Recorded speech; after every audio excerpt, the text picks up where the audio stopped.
Morning breaks over a landscape of cactus and baked earth.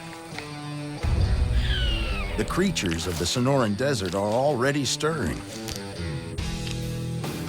looking to grab a bite before the heat of the day. One Sonoran icon likes breakfast on the run. The Roadrunner. It's actually a type of bird from the cuckoo family. All her relatives like to fly.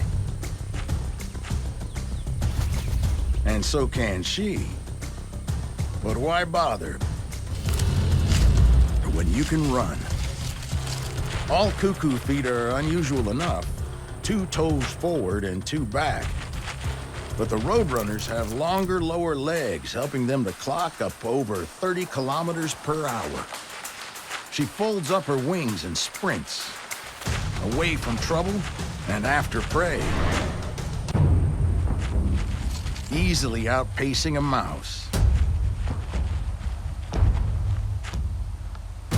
She lacks a raptor's deadly talons and hooked bill. But that's nothing a rock can't fix.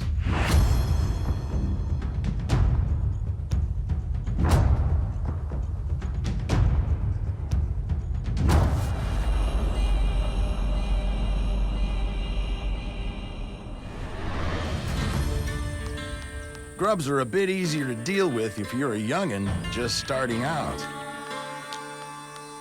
She's well adapted to desert temperatures. In fact, after a cool night, she needs the heat to power her up.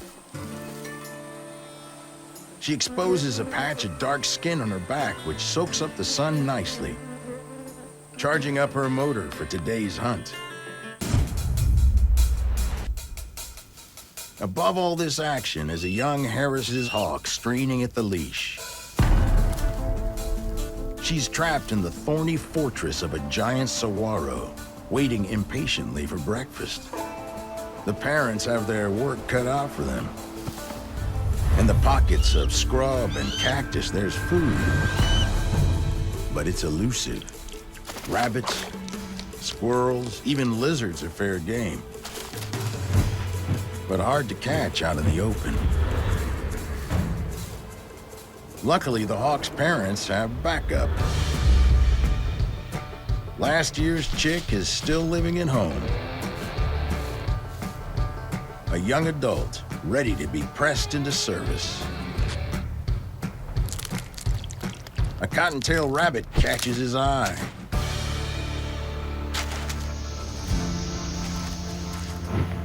Till it takes cover.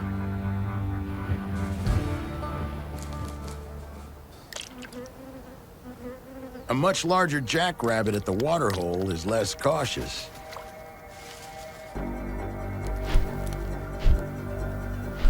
Mom and Dad get the cue.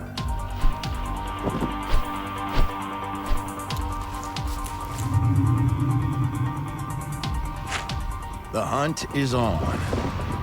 They cooperate like an aerial wolf pack. The only raptors in the world to hunt this way. The young hawk covers the ground game. Its job is to flush the prey out of hiding, setting Mom and Dad up for the final strike.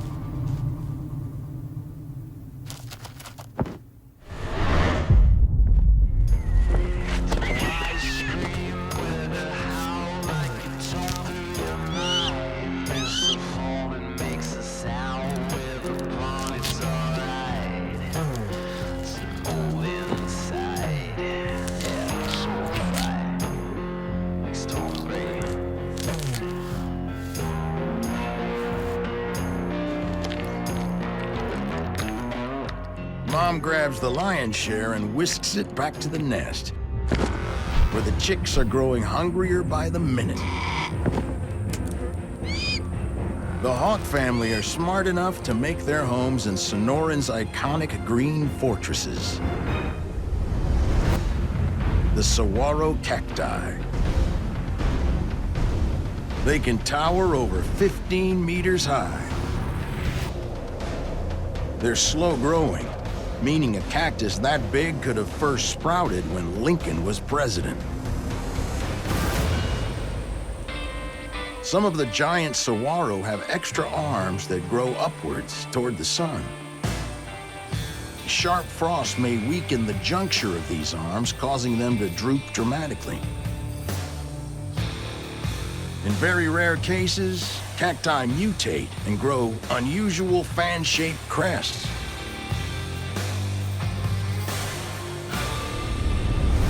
In the Sonoran, these giants do the job trees would do, only with less shade and more thorns.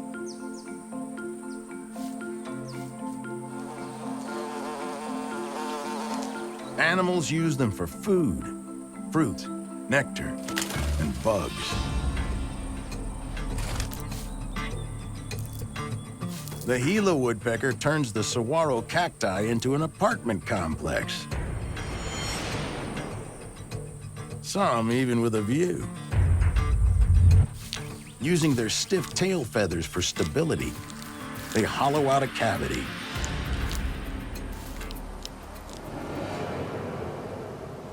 Not as easy as it seems, as a dead cactus reveals that it's more tree-like than it looks on the outside. The cacti need this wooden scaffold. Whenever it rains, they suck up as much water as they can, sometimes swelling to almost 5,500 kilograms. Without this solid support, they'd topple over. The Gila woodpecker lets its creation dry out for a few months before moving in. By that time, the interior will be up to 8.5 degrees Celsius cooler than the outside. The perfect place to raise a family. Vacated Gila apartments are also home to the appropriately named elf owl, the world's smallest owl. It's not much bigger than a sparrow and weighs less than 60 grams.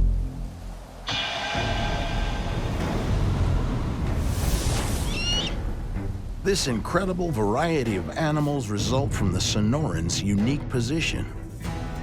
Being wrapped around the Gulf of California means it rains not just in winter, but sporadically in summer too, making it one of the most biologically diverse deserts on Earth. It has more than 96 species of reptiles that can't be found anywhere else.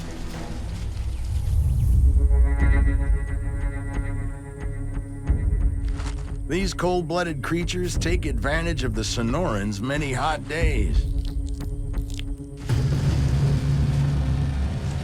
You might think reptiles are weird products of evolution, but this one takes it to a whole new level. The Gila monster. The curious pink patches are a warning. It's one of only 2 venomous lizards in North America,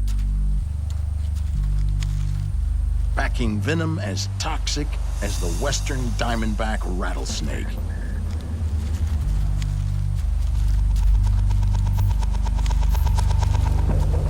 But unlike that snake, this weapon is only used for self-defense.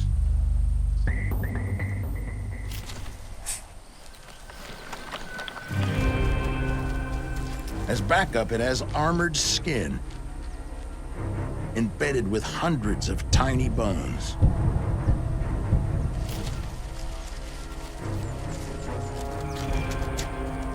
After putting all that effort into defense, it's a fairly relaxed hunter. It will eat small critters, but it prefers food that can't get away. Especially quail eggs. Another quail generation bites the dust.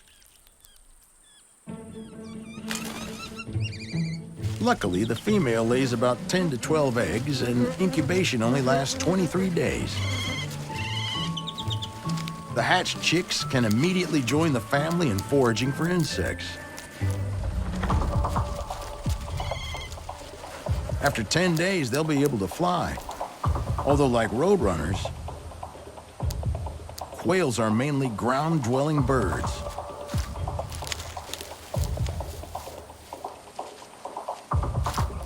They like to live in large flocks for protection. In spring, they pair off for mating. And those guys with families will fight other males over the best foraging areas.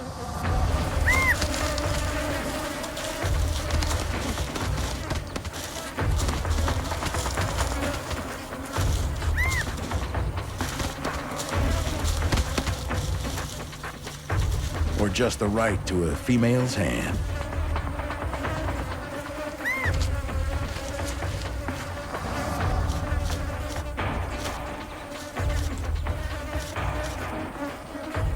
The males stand out by their very distinctive head plumes, called a top knot.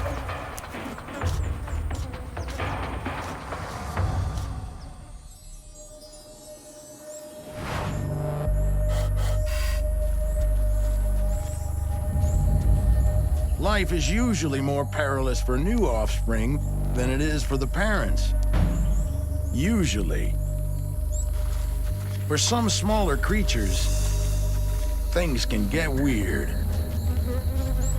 For the male tarantula, mating is a dangerous game to be survived, not enjoyed.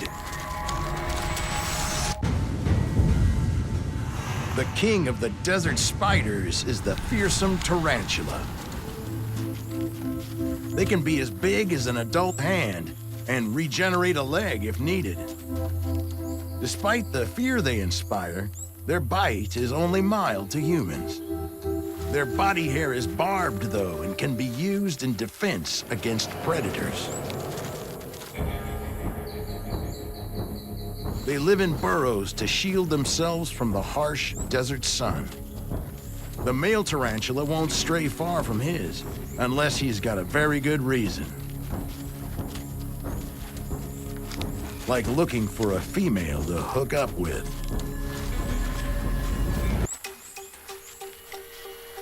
They say gentlemen prefer blondes. It's certainly true in a tarantula's case, as all females have blonde hair covering their entire bodies.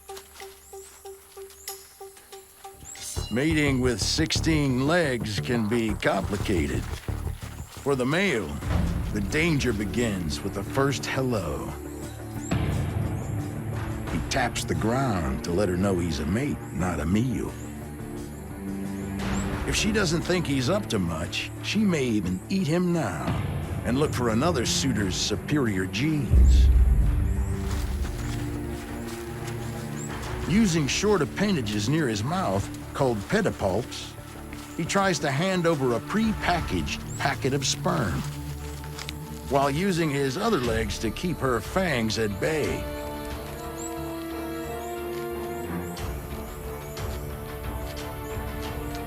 He makes the handoff.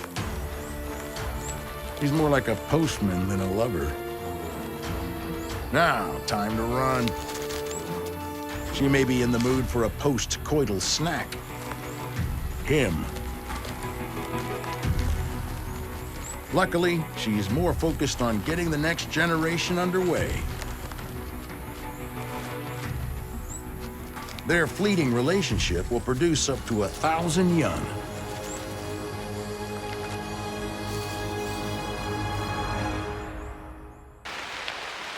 The Sonoran is known for being a bit wet, as deserts go, but there are still parts where rain seldom falls. Its northern reaches are nearly as dry as Death Valley. But even here, life persists. The sidewinder snake. Its unique manner of travel is a way to keep as much of its body as possible off the scorching sand. One of its favored prey, the kangaroo rat, is hunkering down below the scorching surface. Despite being cooler here, it's so dry that it has to recycle water moisture from its own breath.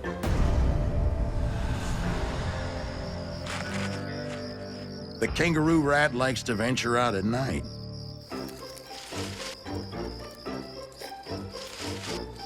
With no water around, she takes a sand bath to get clean. It's a bad moment to be distracted. A sidewinder also takes advantage of the dark. The kangaroo rat was named for obvious reasons. It pulls some of the best parkour in the desert. And makes it back to the burrow.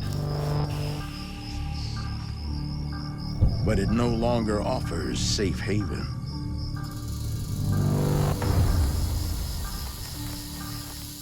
She retreats further. But she's been detected by a predator that can follow wherever she goes.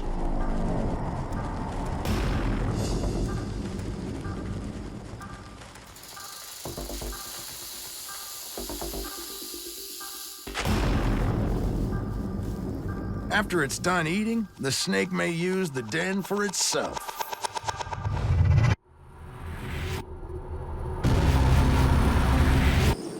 Being nocturnal may not guarantee safety, but at least it's a way to beat the desert heat. Night is also the time for the saguaro cactus to do something few plants do on Earth.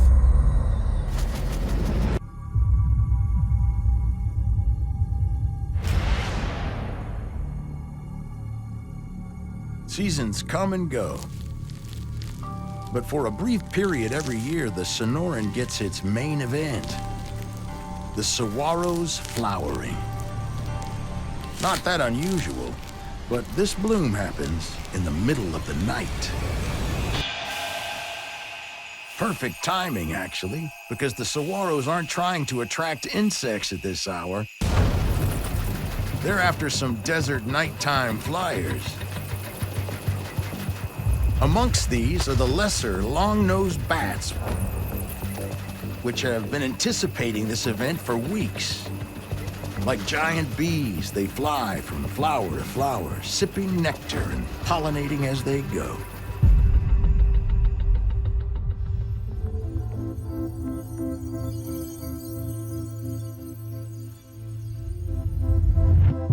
Each flower bloom only lasts 24 hours.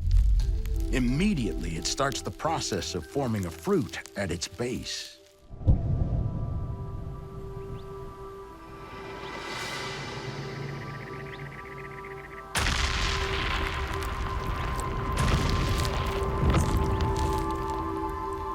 When the seed pods open, one by one, other desert opportunists key in on the bonanza.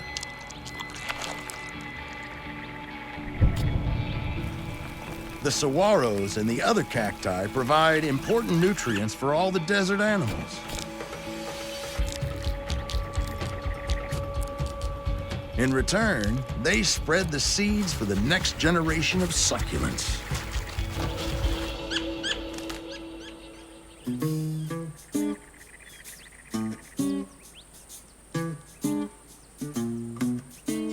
A pinnacate beetle enjoys the red fruit of a prickly pear as well. The beetle is sometimes known as a stink bug, and for good reason. When threatened, the beetle spews noxious chemicals from its posterior, the beetle equivalent of a skunk.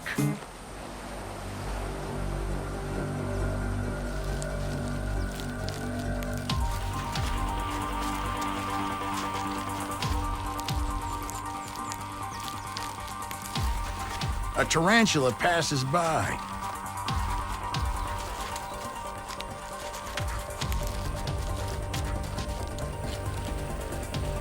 She may have learned not to cross a pinnacate beetle in the past.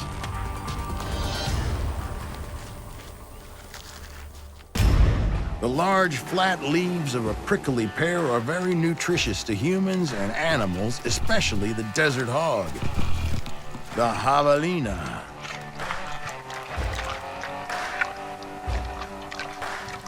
They not only eat cactus fruit, but the cactus itself. Since they evolved here, they have more complex stomachs than domestic pigs. The cactus's sharp spines pass through their system without doing any damage. The bonus is that the cactus contains precious water. That will keep them going until they make it to the next water hole. But tempers flare when water is scarce.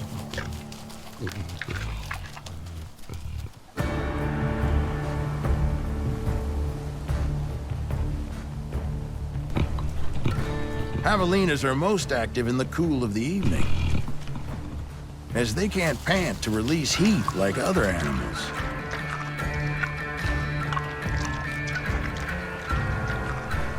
Their strong, musky odor makes it easy for them to find each other in the growing gloom.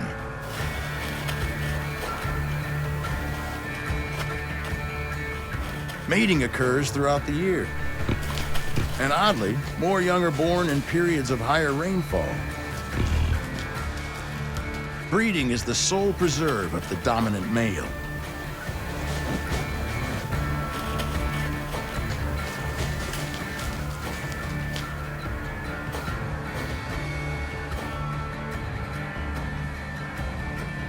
One to 3 young are born at a time. And birthing mothers retreat from the herd to prevent the young from being eaten.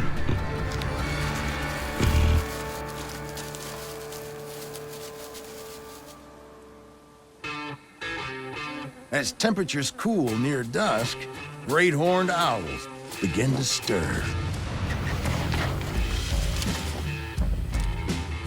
When it comes to caring for a family, they don't fuss over location. A rocky ledge will do.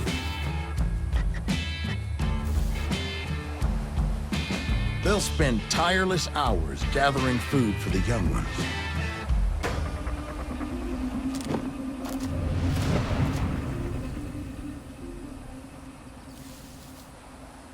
In human terms, these two owlets wouldn't even be walking.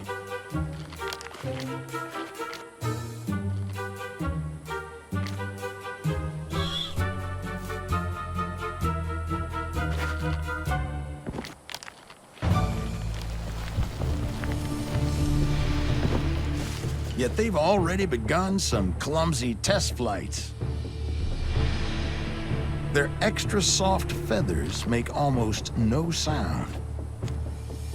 They'll soon discover that gives them the edge when hunting. For now, the parents have their work cut out. Hungry owlets can gobble up to 17 mice a night.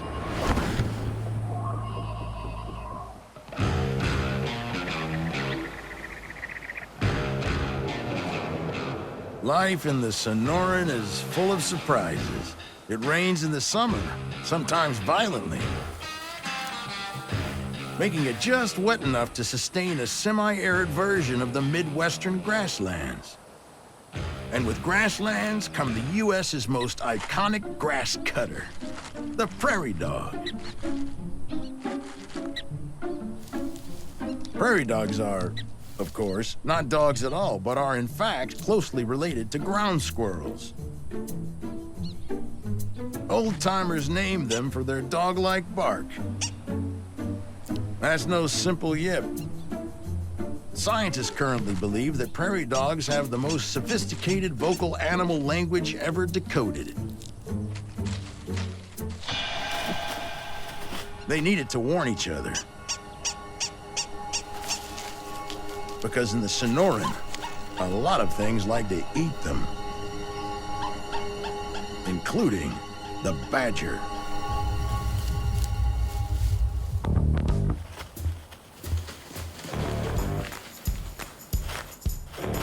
They dig a complex system of burrows, but most mornings they have to leave to harvest grass. It's a risky time, so while one feeds, another will keep a lookout.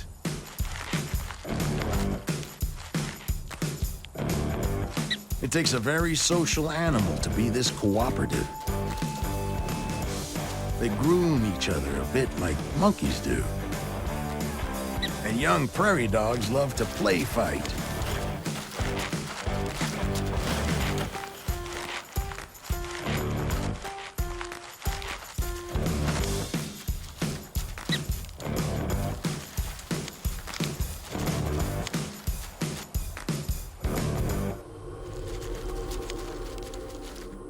The center of prairie dog life is the family, ruled by a dominant male with a few females. Families can live in large neighborhoods of thousands. Even as organized as they are, it's still tough to be a prairie dog.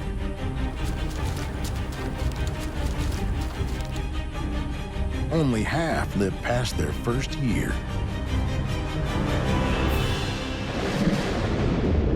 While the summer has violent monsoon rainfall generated by the Gulf, the Sonoran receives gentler winter rain from the Pacific. During this cooler period, the Sonoran becomes one of the wintering grounds for one of the greatest avian migrations on Earth.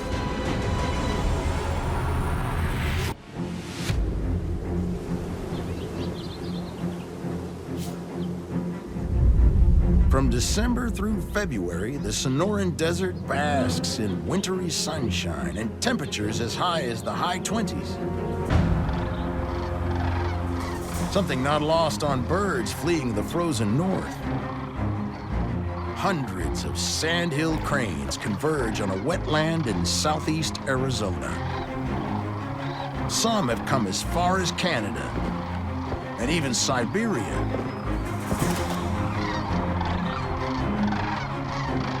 It's part of one of the greatest avian migrations in North America.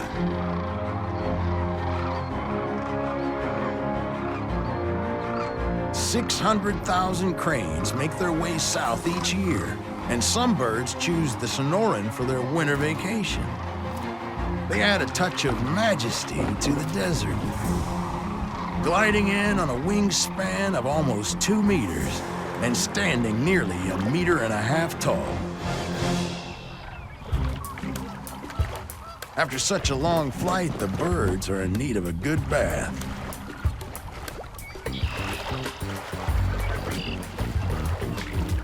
The water's a balmy temperature compared to where they've come from.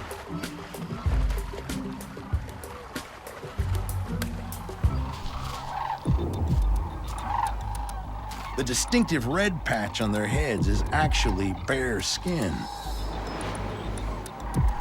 The red patch expands and contracts, meaning it's excited or stressed.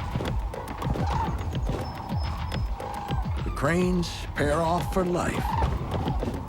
Many of the arrivals are mated couples and raise one brood a year. They won't be nesting or raising chicks here, though. By spring, these snowbirds will fly north again. The upcoming Sonoran weather is too hot for their taste. On a good day, they can cover over 800 kilometers, soaring on thermal updrafts back home.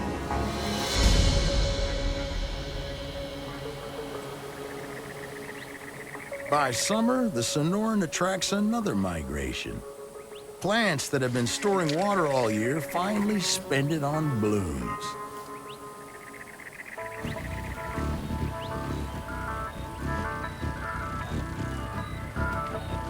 From every corner, hummingbirds appear to cash in on the bonanza of nectar. Their iridescent color isn't actually in their feathers. It comes by way of the feather's nanostructure, which reflects light. A bit like the way rainbow colors appear on a soap bubble.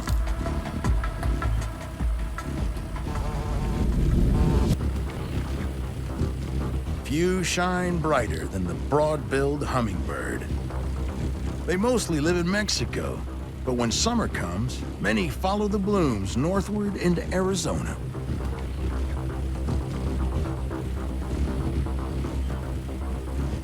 On wings beating 80 times a second, hummingbirds can hover and even fly backwards.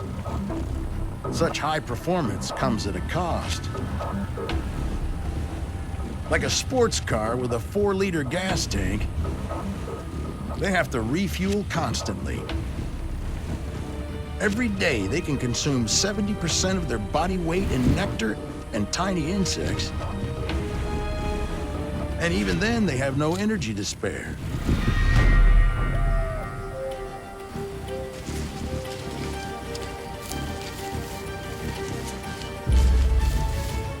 Getting food for one is tough enough. But this time of year, they've got an extra job to do.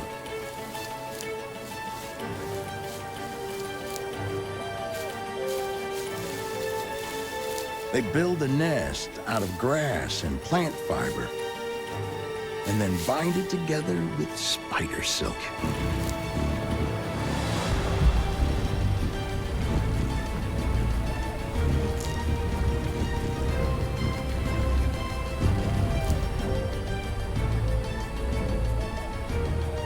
Newly hatched chicks are expert sword swallowers. Their mother shoves her bill down their throats to regurgitate a slurry of nectar and bugs into their bellies. For a hummingbird, flashy colors are a way to attract a mate. For others, they're a warning. This may look idyllic, but there are some deadly creatures here.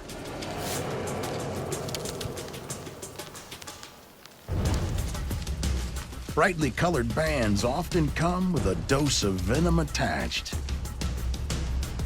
So animals learn to be wary of the colors, even when the colors are lying. The Sonoran mountain king snake, for example, has no venom. The squirrel will still need to watch out. The king snake is a constrictor and will throttle its prey.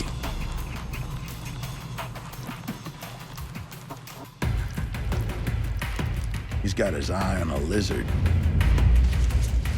But a Roadrunner's got there first.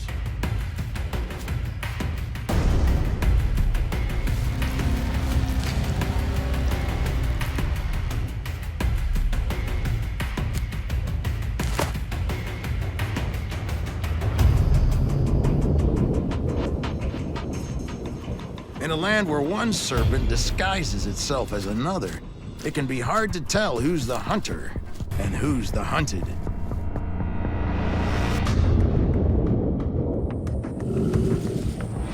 Every day, the battle between predator and prey plays out. But in the Sonoran Desert, the plot can have unexpected twists. As dusk approaches, a western diamondback rattlesnake is on the hunt. In its sights, a plump Roadrunner. Its venom could floor any creature here, but the snake seems to give itself away. That's because today, it's not the hunter, it's the prey.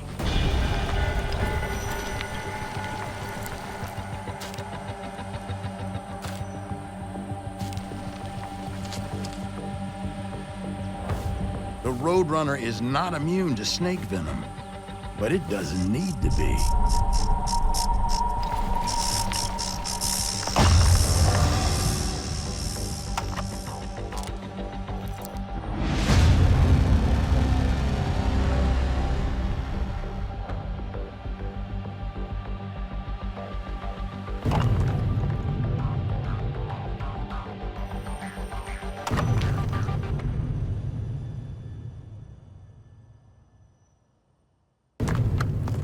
A few good bashes on a rock and it's all over.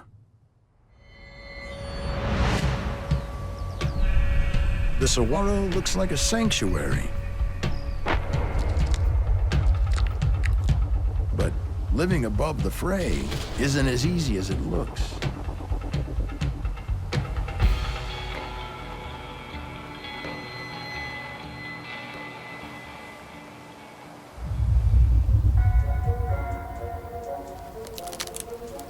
Learning to perch on sharp spines is a painful lesson.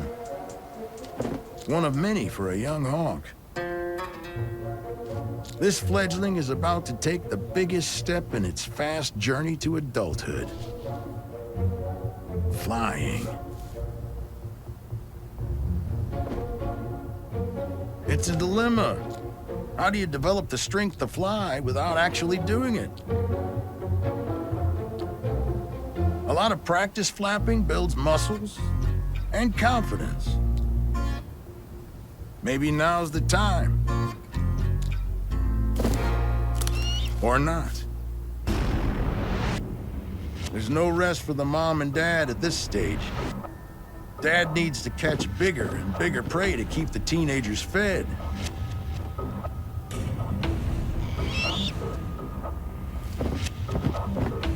It's jackrabbit leg for lunch today. Keeping them fed is only half the battle. Keeping them safe is another.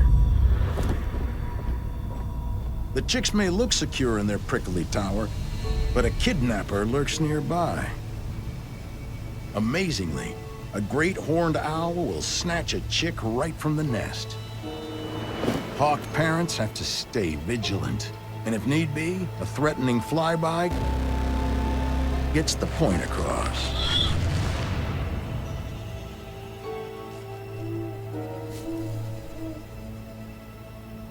It's an age-old battle between the two desert hunters.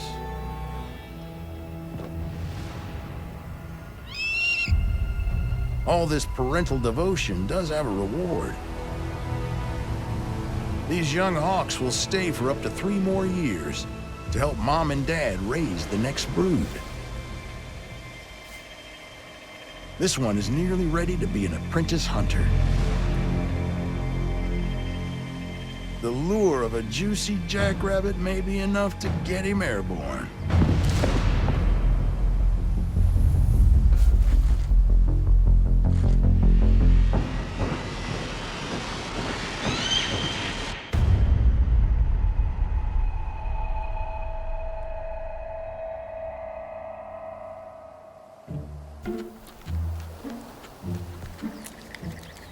The jackrabbit is another Sonoran icon, and far from easy prey.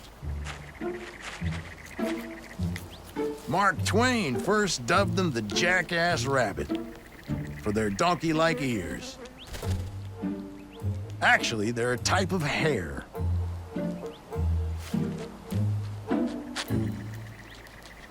Although those 20-centimeter ears give them super hearing to detect predators, the jackrabbit's eyes are also a key part of its defense. They are placed high and far back enough to provide nearly a 360-degree view. They can spot a predator sneaking up from behind without even turning their heads.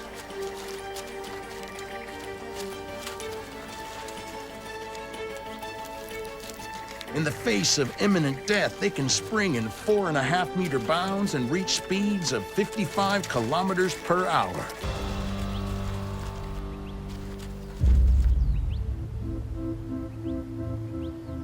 Those huge ears have one other crucial role. The blood vessels in their ears widen in the heat, drawing warm blood from the body's core where it cools. They are an ingenious heat exchanger.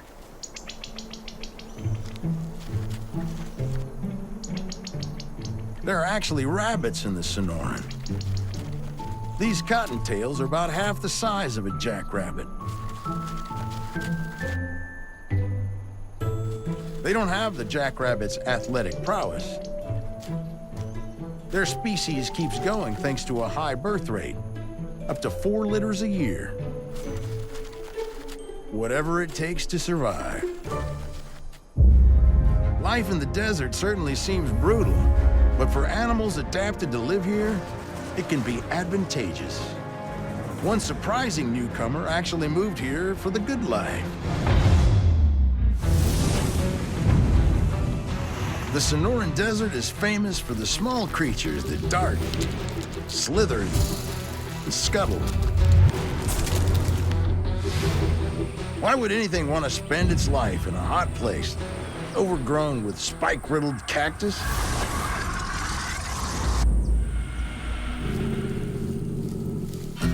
Actually, for solitary adaptable hunters, this can be paradise.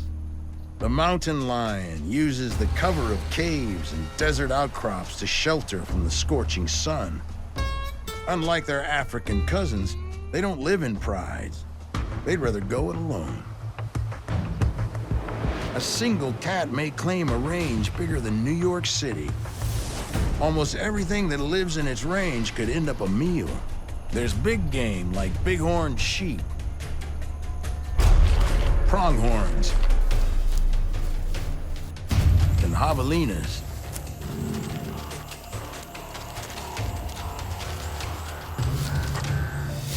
And he'll happily snack on smaller appetizers.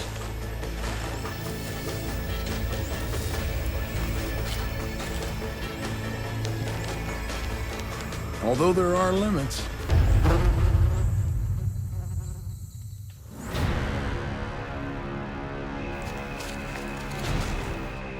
They are more active after dark and will cover as much as 40 kilometers in a single night looking for their favored prey. Deer. No luck tonight, but mountain lions can go for some time between large kills. Daytime is left to the scavengers. When it's over 38 degrees Celsius, vultures soar on thermals, looking for any scraps that the cat left the night before. A waterhole offers a refreshing drink after a long night of hunting. But like most big cats, the mountain lion will avoid immersing itself in the pool, but can swim when necessary.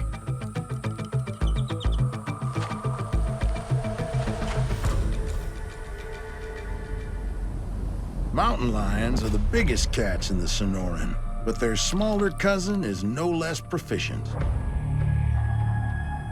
Bobcats are only about twice the size of the domestic cat,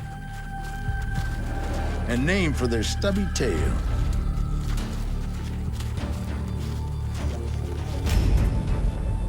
They patrol a home range of about 25 square kilometers. It has many dens within this area, staying on the move between them, seldom sleeping in the same place twice in a row.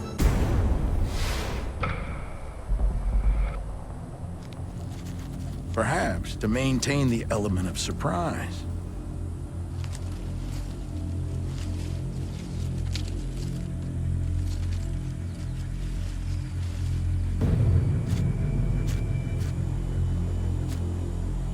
It likes smaller prey.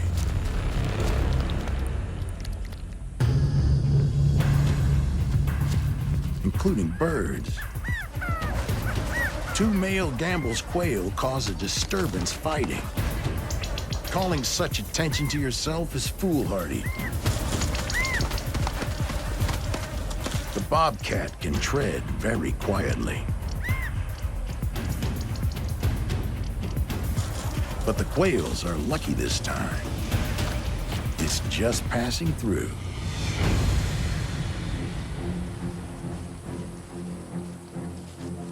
The bobcat is able to earn a living in all the different niches the Sonoran Desert offers.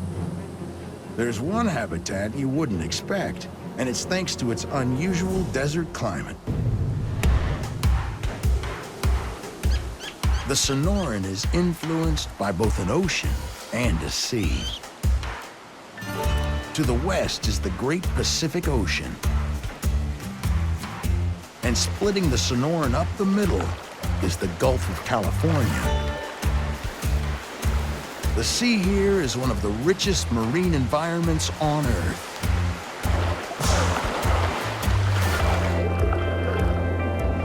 Home to exotic seabirds, as well as a playground for marine mammals, some fast, some slow, and some giant.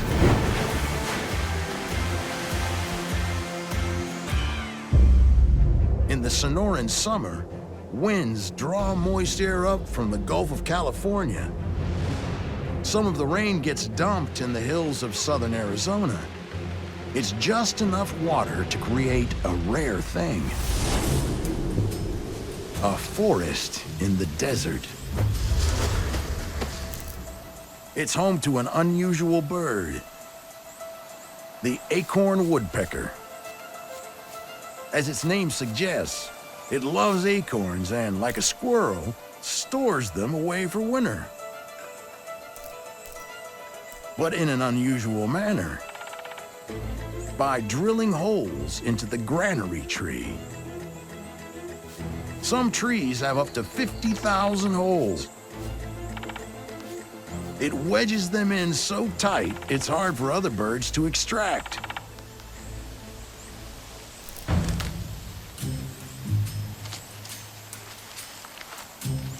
A white-tailed deer is one of the most abundant animals in North America.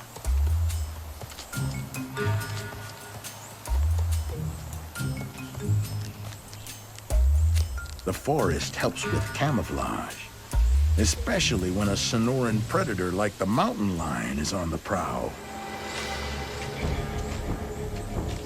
Luckily today, she shares it with an unthreatening animal, a newcomer from the south. Coatis are related to raccoons, well known in Central and South America. White-nosed coatis crossed into southern Arizona only 100 years ago, due to the northern climate getting slightly warmer.